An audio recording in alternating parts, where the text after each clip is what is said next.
ये कांटों का बिछोना ही तो है, अपना जीवन शीशे का खिलौना ही तो है। हमको भागाए न मुस्कुराए, आपको मुस्कुराए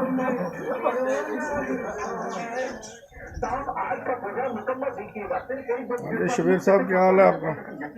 बहुत अच्छा है भाई। ये शबीर साहब हैं जो बहुत मेहनत से बनाते हैं।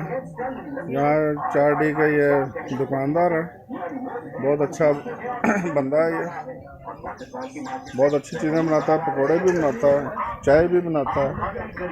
मेरा सारा तकरीबन टाइम इसके पास ही गुजरता है। हाँ जी, रिफ्रेशमेंट भी रखी हुई है हर चीज़। ये टीवी है, इसमें डिश लगाया हुआ है और ये आसपास का गांव बड़ा अच्छा सीन है। ठीक है जी, कुछ दुकानें बंद हैं। इधर फरियाद साहब हाजी साहब रहते हैं। ठीक है जी, हाँ जी नाज़रीन, और ये हमारा चैनल आपको पसंद आए तो सब्सक्राइब कीजिएगा। ठीक है जी, ये देखें जी बड़े अच्छे तरीके से जलेबी निकल रही है। इसकी रेसिपी आपको कभी बताएंगे फारिग टाइम में। ठीक है जी,